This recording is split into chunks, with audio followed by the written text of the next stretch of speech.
Hey everyone, welcome to my channel all fact learn. दोस्तों, आज की इस वीडियो में हम बात करने वाले हैं कोरिनिस विलेज सैम्पलिंग के बारे में। What is a Corinis village sampling? क्या है कोरिनिस विलेज सैम्पलिंग? तो ये जो है एक प्रीनेटल डायग्नोसिस टेस्ट है जो कि प्रेग्नेंट वुमेन में फर्स्ट ट्राइमेस्टर यानी कि 10 to 13 वीक्स के बीच प्रेगनेंसी के की जाती है। अब इसे प्रीनेटल डायग्नोसिस टेस्ट क्यों कहा जाता है?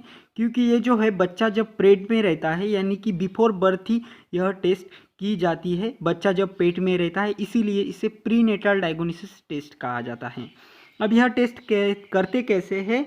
तो यहाँ पर जो है कोरिनिक विलाई यानी कि प्लासेंटल टिश्यू का सैंपल निकाल के इसे टेस्ट किया जाता है, जिससे हमें यह पता लगता है कि बच्चे में कोई एबनॉर्मेलिटी तो नहीं है, यह बच्चा नॉर्मल है ना, इसे कोई जेनेटिक डिसऑर्डर तो नहीं है। तो यह टेस्ट इसीलिए की जाती है कि यह हमें पता चल सके कि बच्चा नॉर्मल है या एबनॉर्मल है, जो कि हमें एक कोरिनिक विलाई के सैंपल द्वारा पता चलता है। इसीलिए इसे कोरिनिक विलाई सैम्पलिंग कहा जाता है। What does CVS test for? CVS is use to test whether the fetus has chromosomal abnormality और जेनेटिक कंडीशन। अब सीवीएस टेस्ट जो है इसलिए किया जाता है कि आने वाला जो फिटस है, ऑफस्प्रिंग है, उसमें चेक करने के लिए कि उसे कोई जेनेटिक डिसऑर्डर तो नहीं है, वो कई सिंड्रोम तो नहीं है उसे, जैसे कि down syndrome, cystic fibrosis, sickle cell anaemia, Edward syndrome जैसे जेनेटिक डिसऑर्डर तो नहीं है। यही पता करने के लिए जो है सीवीएस टेस्ट किया जाता है। यह जो सीवीएस टेस्ट है सेम अमीनोसेंटेसिस जैसी है। अमीनोसेंटेसिस आपको नहीं पता तो लिंक मैंने डिस्क्रिप्शन में दे दी है, जाके आप देख सकते हैं। अमीनोसेंटेसिस में कुछ नंबर ऑफ डिसीज का ही पता लगता है, लेकिन जो कोरिनिक विलाई सैम्पलिंग है इसमें मैक्सिमम नंबर ऑफ सिंड्रोम का पता लगाया जा सकता है। नेक्स्ट हम बात करते हैं हु नीड्स अ सीवीएस। अब किन लोगों को ये टेस्ट करने की ज़रूरत रहती है? तो ये जो टेस्ट है वही लोग करते हैं जिनको लगता है कि हमारा जो आने वाला ऑफस्प्रिंग है, बच्चा है, वो एबनॉर्मल रह सकता है। जैसे कि कई लोगों के फैमिली पास्ट में जो है जेनेटिक डिसऑर्डर्स रहते हैं, तो उनको लगता है कि यह कहीं हमारे बच्चे में भी आ सकता है। तो यह जांच करने के लिए वह करते हैं ये प्रीनेटल डायग्नोसिस टेस्ट कि बच्चे में यह डिसीज़ आया है क्या या हमारा बच्चा नॉर्मल है, यह जानने के लिए। तो नेक्स्टली हम बात करने वाले सीवीएस प्रोसीजर के बारे में। कोरिनिक विलाई सैम्पलिंग की जो प्रोसीजर है यह 30 मिनट्स की रहती है, जिसमें हम कोरिनिक विलाई का सैंपल जो है एक एपरेटस के द्वारा निकालते हैं और उस सैंपल को जो है लैब में टेस्ट करने के लिए भेजा जाता है, जिससे हम यह पता लगा सकते हैं कि आने वाला जो फीटस है वो नॉर्मल है या एबनॉर्मल है।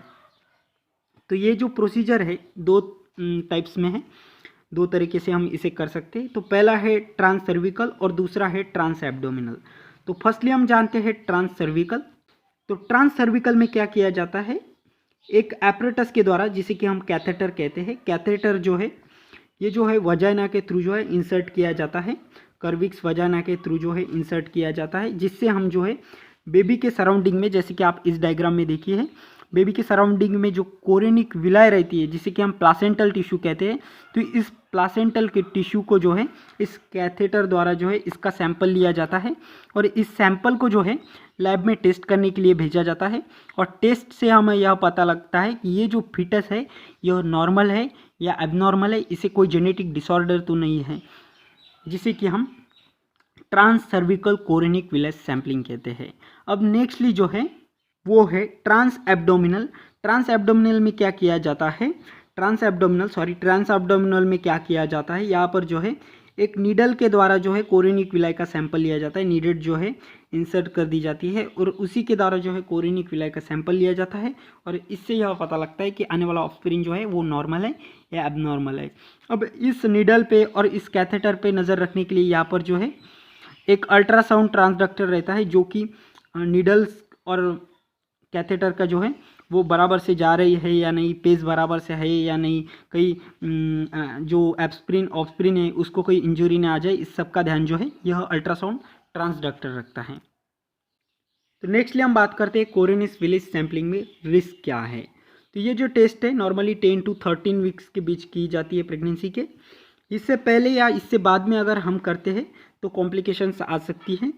अब यह जब टेस्ट करते हैं तो हमें एक बात का और ध्यान रखना है कि फीटस को कोई इंजरी ना हो। जब एपरेटस इंसर्ट किया जाता है कोरिनिक विलाई का सैंपल लेने के लिए, तो फीटस को कोई इंजरी नहीं होनी चाहिए। जब यह टेस्ट की जाती है तो चांसेस रहते हैं कि 100 में से एक जो प्रेगनेंसी रहती है उसका मिसकैरेज हो। हालांकि तो ऐसा होता नहीं है, लेकिन 100 में से एक आध चांसेस के रहते हैं कि उसके मिसकैरेज न हो। एब्डोमिनल पेन भी हमें देखने को मिलता है जब यह टेस्ट की जाती है। बेबी को इन्फेक्शन ना हो इसकी भी हमें केयर लेनी पड़ती है। और कहीं एम्यूनिटिक सैक जो है रैप्चर ना हो जाए, जिसे कि हमने देखा था अमीनोसेंटेसिस में। तो अमीनोसेंटेसिस में हमने देखा था कि अम्यूनिटिक सैक कहाँ रहती है, तो अम्यूनिटिक सैक भी रैप्चर ना हो, इस सब का भी ध्यान हमें रखना पड़ता है जब कोरोनिस विलेज सैंपलिंग की जाती है। तो यह रिस्क रहती है कोरोनिस विलेज सैंपलिंग के दौरान। नेक्स्टली हम बात करते हैं कोरोनिस विलेज सैंपलिंग के रिजल्ट के बारे में। तो यह जो टेस्ट के रिजल्ट है वो 2-3 दिन में आ जाते हैं, लेकिन कुछ ज़्यादा एनालिसिस करना पड़ता है, तब यह जो है 10 दिन तक इस रिपोर्ट आने में टाइम लग जाता है। अब यह जो टेस्ट है वो 98 to 99% एक्यूरेट रहती है। अगर जेनेटिक डिसऑर्डर रहता है फिटस को तो यह टेस्ट जो है ईजिली डिटेक्ट कर लेगी उससे। तो इस टेस्ट में जो है सेम वही प्रोसीजर होती है, क्रोमोसोम का एनालिसिस करते हैं सैंपल लेने के बाद, और क्रोमोसोम का एनालिसिस से पता लगता है कि जो आने वाला ऑफस्प्रिंग है उसमें कोई डिसऑर्डर तो नहीं है। तो उम्मीद करता हूँ दोस्तों आप कोरोनिक विलेज सैंपलिंग क्या है, कैसे होती है इसकी प्रोसीजर, और कौन कौन से लोग इस टेस्ट को करते हैं यह आप समझ गए होंगे। ऐसी कई वीडियो देखने के लिए वीडियो को लाइक और चैनल को सब्सक्राइब कर दें। धन्यवाद।